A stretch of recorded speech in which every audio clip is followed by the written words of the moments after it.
Сәлем достар, баршаңызға сәлем. Қырбаласы каналына қош келдіңіз. Менің атым Жазира, Стамбулдан. Бүкіл көріп отырған барлықтарыңызға сәлем. Мен қазір осының балабақшасы жанына қарай кетіп бара жатырмын. Әкімшіліктің алдына қарай уақыт болып қалды, соған асығып кетіп бара жатырмын. Таңертең түсіріп үлгермедім қызымның дайындығын. Түркияда 23 сәуір күні ұлттық егемендік күні және балалар күні деген екі қос мейрамды бірігіп атап өтеді. Екеуі бұлай бір-біріне ұқсамайтын екі түрлі мереке бойынша айтқанда, бірақ кәдімгідей өте үлкен деңгейде атап өтеді. Мына жақта жалпы Түркияда жаңағындай жастар күні бар, басқа да атаулы күндер бар ғой, жеңіс күні бар деген сияқты әртүрлі сондай мерекелер бар өздерінің.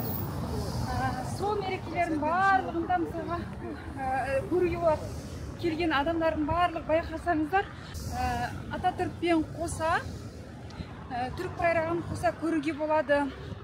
Мұның да астары бар. Мысалы келген, ең алғаш келген адамдар, мысалы Түркияның хабары, тарихынан хабары жоқ адамдар түсінбеуі мүмкін, барлық мерекелерінде неге Ататүрікті қосып айтады деген сияқты. Себебі мысалы осы 23 сәуір балалар күнінде өзінің негізі шығу тарихында басқа бір үлкен бір мағына жатыр. 23 сәуір 1920 жылдары Түркияның жағдайын білесіздер, ол жылдары, мысалы 1919-20 жылдары бірінші дүниежүзілік соғыс бар. Ол жылдары Түркияда, біздің Қазақстанда ол неге Совет одағының құрамында болғандықтан ол аталарымыз да мысалы сол неге қатысқан деген сияқты. Түркияның да бұл бірінші дүниежүзілік соғыстан қалған жоқ. Сол жылдары, мысалы 20 жылдары Түркия өте қиын жағдайда болады. Жан-жағында анталаған дұшпандар, жаулар барлығының жағы Түркияның жан-жағынан қаумалап, сол кезде ел талан-таражға түсіп, Османлы құлап деген сияқты өте сонда қиын жағдайда болған жағдайы бар. Дәл сол кезде осылай азаматтық соғыс, ұлттық күрес жүріп жатады Түркияның ішінде. 23 сәуір күні 1920 жылы сол жеңістің бастамасы ретінде сол кезде алғаш рет Түркияда ұлттық мәжіліс құрылады, кәдімгі депутаттар отыратын ұлттық ұлы мәжіліс сол 23 сәуір күні құрылады.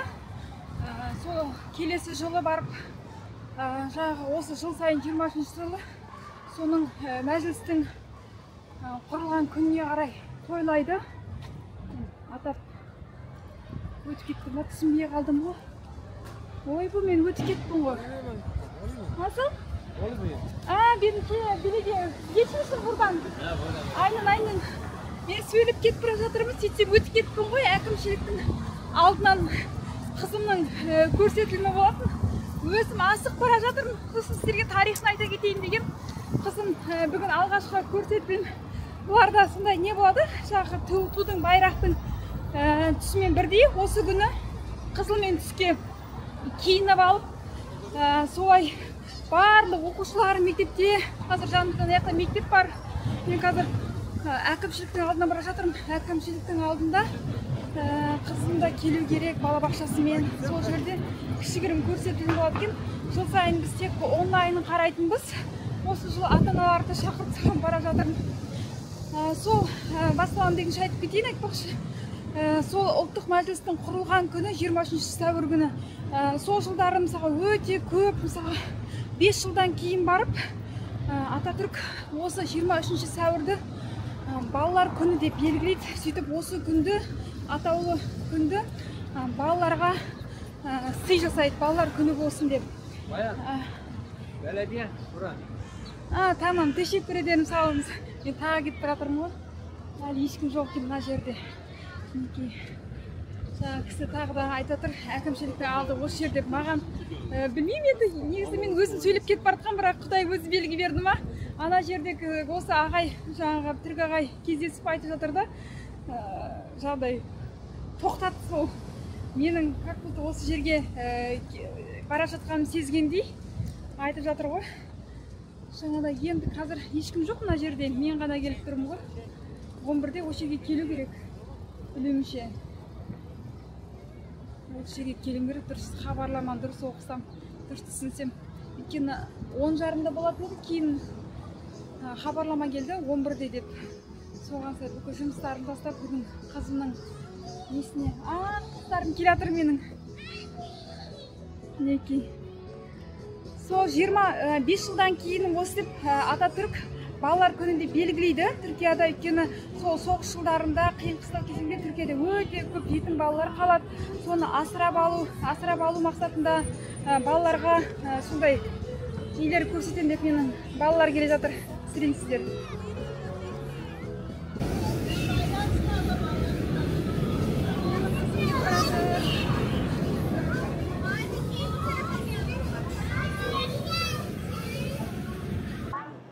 Бүкіл ата-аналардың барлығы жиналыпты.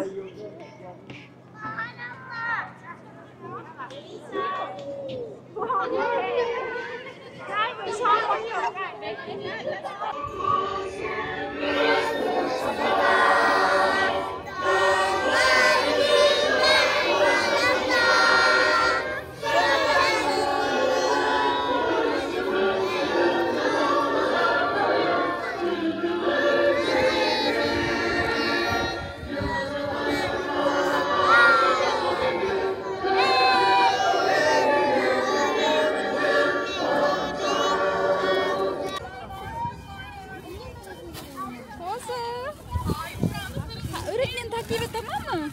Bebeğim çok güzelsin. Al canım al. Ben gitmeyeyim, ben bәріміз тұрамыз o жерде. Sen sendер қарап тұрамыз. Апайыңды тыңда, tamam mı? Ben кетпеймін, o жерде тұрамын. Ya, қандай әдемісіңдер. Çocuğumdandı benim bayramım, gökyüzüne uçtu balonlarım, şarkımı söyler alkışlarım, 23 Nisan'ı kutlarım.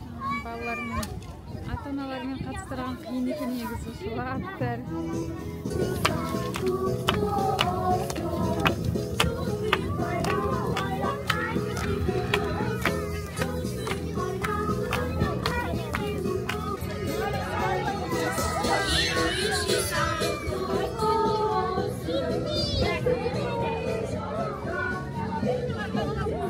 Осылай келіндерге артатыр, балалар жыламасын деп жатыр, көріп қазір қоштасамыз деп осылай. Сізге сондай болды ғой, Қазақстанда балалар неше айлықтарын бәрін ата-аналар көрген кезде жылап қалды. Менің қызым мына жерде жылап тұрады.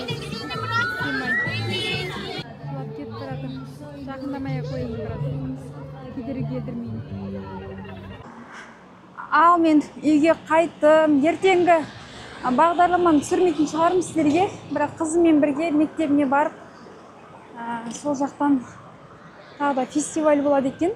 Әртүрлі ойындар, билер деген сияқты. Таңертең сағат 10 мен 12-нің арасында сондай кеш бар екен. Жаңа апайынан тағы айтып ескертті.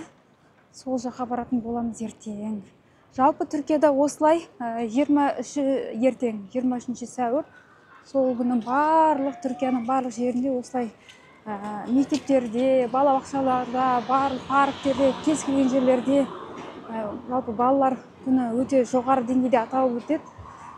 Біз мысалға халықаралық деңгейде де аталып өтеді, себебі жаңағыдай біздің Қазақстанда да олимпиадалар бар, неше түрлі мысалға облыстық, аудандық, республикалық байқаулардан жеңіп келген, мысалға ән жыр байқауларынан болсын, әртүрлі салаларда сондай балалар жыл сайын мысалға 23 сәуірде осы Түркияға келеді.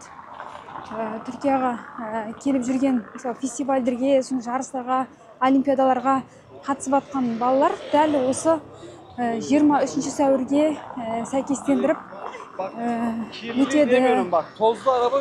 Біздің Қазақстанда жыл сайын балалар келеді ғой, осы фестивальдерге, жарыстарға.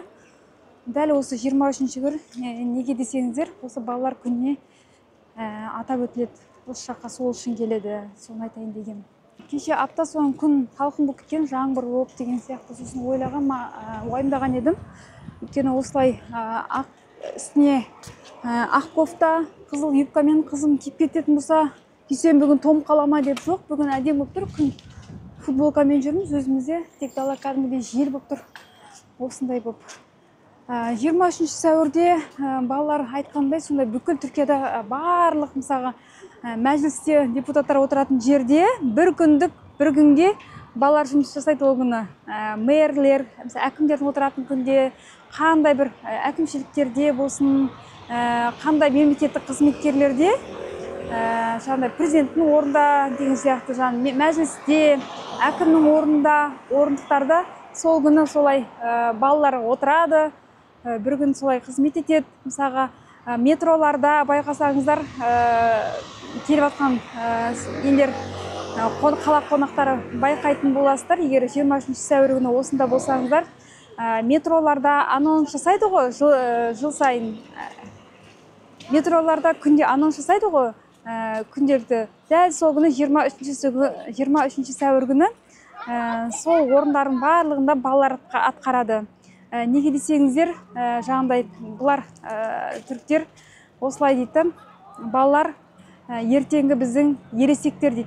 Ертеңгі біздің ересектер, жас елген бұтақтар, ертең осы еліміздің үлкен болашағы деп қарайды. Сондықтан барлық 23 сәуір күні бүкіл балаларға құрмет етіп, барлық креслоларын өздерінің тағын босатып, сол күні балаларға босатып береді. Сол көп сөзбай, осы аяқтайын. 23 сәуірдің осындай маңызы бар.